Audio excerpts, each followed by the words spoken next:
बताया मैं एक रिएक्शन, अच्छा मैं एक रिएक्शन जान लेता हूं यास्मीन फारूकी जी का भी, all India Muslim personal law board से सदस्य हैं। यास्मीन फारूकी जी, हर जगह दावा ठोक दिया जाता है, ये क्या है? अंधेरगर्दी चल रही है, माफियागिरी चल रही है, ऐसे आरोप लगाए जा रहे हैं। ये पूछा जाता है कि ये भी जगह हमारी है, ये भी जगह हमारी है, हर जगह दावा ठोक दिया जाता है, क्या ये सही है?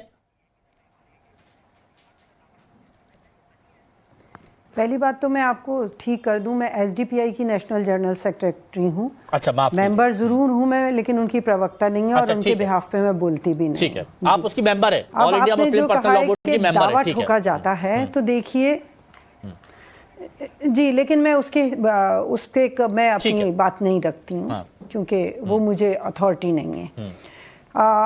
पहली बात तो जो आपने कहा कि हर जगह दावा ठोक दिया जाता है, तो ये नए दावे नहीं है, इंटरनली ये दावे। अव्वल तो आपको एक बात बता दूं, हाँ बीच में टोक के, सच्चर कमेटी की रिपोर्ट अगर आप पढ़ेंगे तो उसमें क्लियर उन्होंने कहा है कि गवर्नमेंट के पास बहुत सारी जो ज़मीनें हैं वो गवर्नमेंट के पास हैं। दूसरा मैं एक बात आपको और बता दूं, 1954 में बाकायदा सर्वे होके वक्फ बोर्ड बना था, और पूरा डिटेल सर्वे होके, और वो सर्वे रिपोर्ट सारी देखिए, गांवों में तो अगर आप ये कहो कि इंटरनेट नहीं है या आपके पास कंप्यूटर नहीं है तो वो तो नहीं मिलेंगे आपको, लेकिन 1954 में गवर्नमेंट ने पूरा सर्वे करके ये निकाल के, नोटिफिकेशन निकाल के कि अगर किसी को यहाँ इन जगहों पे कोई प्रॉब्लम है तो बता दें, सबको डिटेल डाल के, और फिर वक्फ बोर्ड बना और पूरा ऑफिस बना और पूरी वक्फ की ज़मीन है। अच्छा, वक्फ के बारे में एक तो थोड़ी सी ये बात समझ लीजिए कि वक्फ दान है, जो उन्होंने पर्सनल जमीन को दान किया वक्फ के लिए, कि ये अल्लाह के काम आएगा, बेवाओं के काम आएगा, यतीमों के काम आएगा, स्कूलों के, कब्रस्तान, मस्जिद,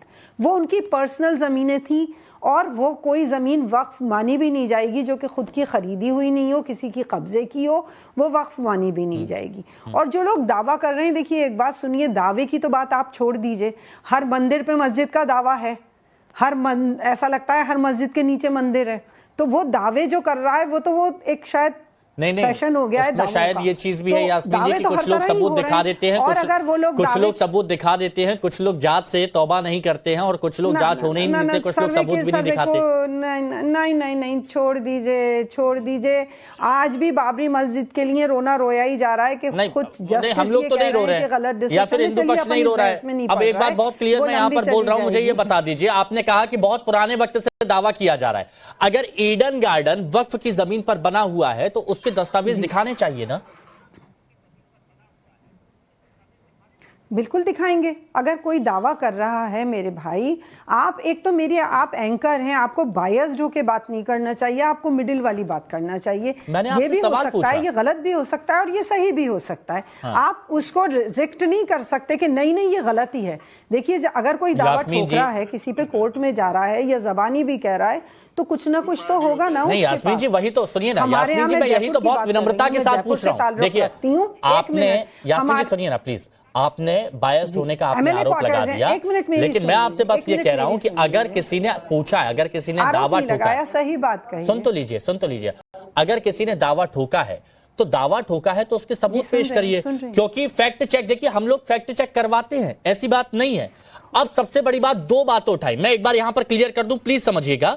ईडन गार्डन स्टेडियम 1840 के दशक में भारत के गवर्नर जनरल लॉर्ड ऑकलैंड के कब्जे में था। स्वतंत्रता के बाद मैदान को भारत सरकार को हस्तांतरित कर दिया गया और भारतीय सेना की पूर्वी कमान ने पूरी भूमि पर कब्जा किया। ठीक है, कब्जा जमा लिया। उसके बाद फोर्ट विलियम्स, जिसकी बात यहां पर की जाती है, उसका निर्माण ब्रिटिश ईस्ट इंडिया कंपनी ने 1696 में किया था, और ब्रिटिश काल के बाद भारत सरकार ने इसे भारतीय सेना के लिए सैन्य अड्डे में बदल दिया। अब कह रहे हैं कि ये भी वक्फ का है। अब बताइए, बात सुनिए। हाँ, मैं ये जवाब दे रही हूं आपको कि अगर कोई ये दावा कर रहा है तो उसके पास सबूत होगा, और अगर उसके पास सबूत नहीं है तो वो गलत माना जाएगा और वो झूठा माना जाएगा। यही मैं कहना चाह रहा था कि सबूत दिखाते नहीं है, सबूत दिखाते नहीं है, बस मीडिया में आके दावा कर देते हैं, बोल देता है।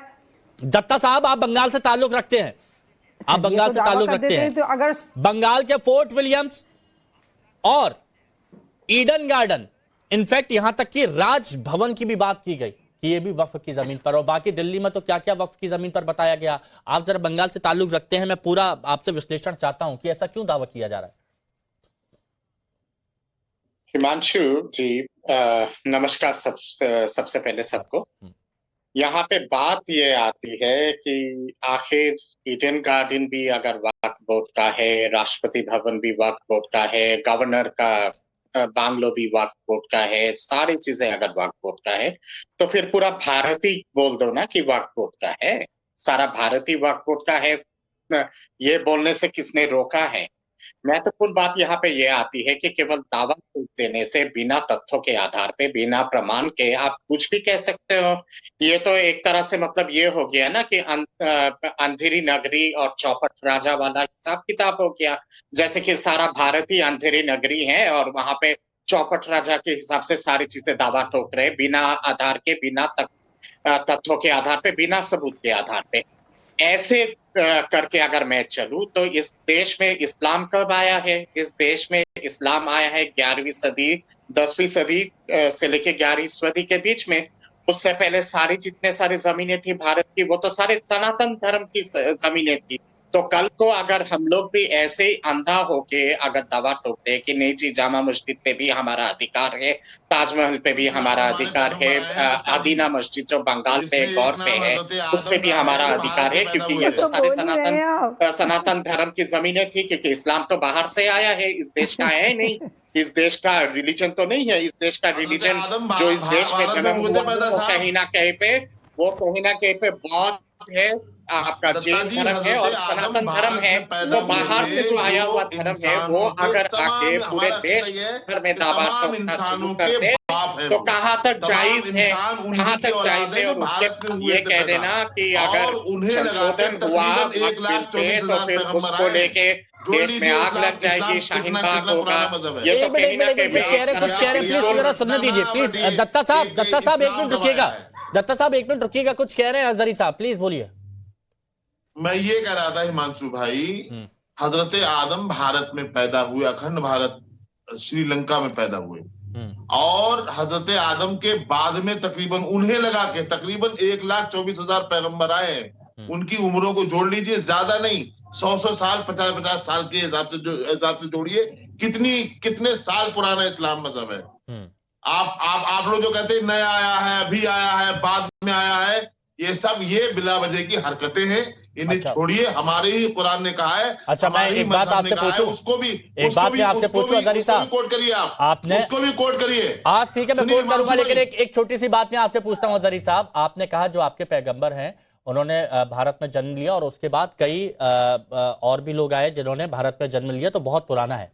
भारत में जन्म लिया ना, अब भारत कितना पुराना है?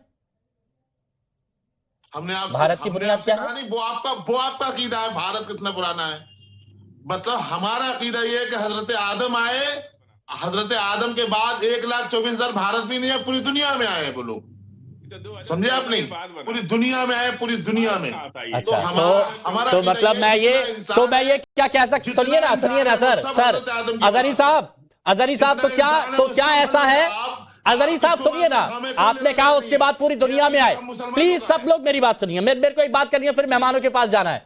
आपने कहा उसके बाद पूरी दुनिया में आए, तो क्या ऐसा है कि वक्फ की तरफ से एक चिट्ठी लिखनी चाहिए डोनाल्ड ट्रंप को कि भाई जो स्टैच्यू ऑफ लिबर्टी है वो भी वक्फ का है?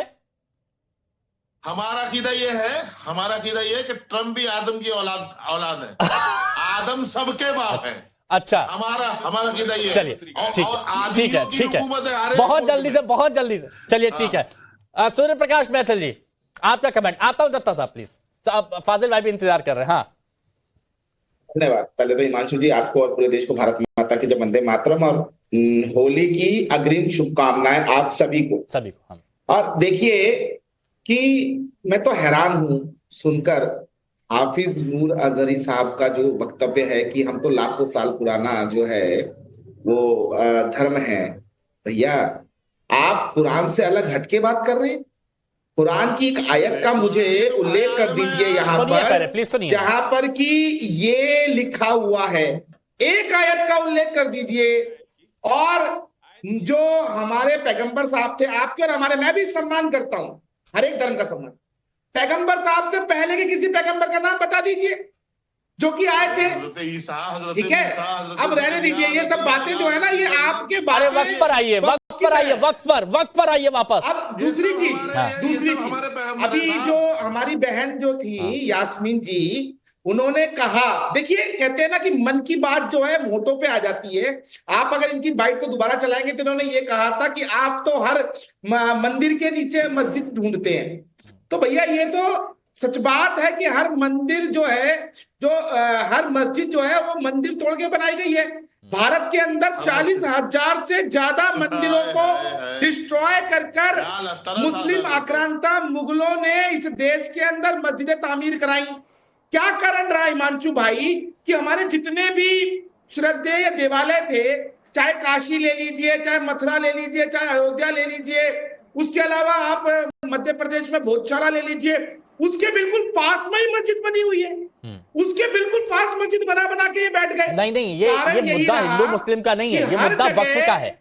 वक्फ का तलवार के जोर पे इन्होंने मस्जिदें बनाई। अब रहेगा ये बात मुद्दा वक्फ का, तो मैं इनसे पूछता हूं, इन्होंने 1954 के एक्ट का हवाला दिया।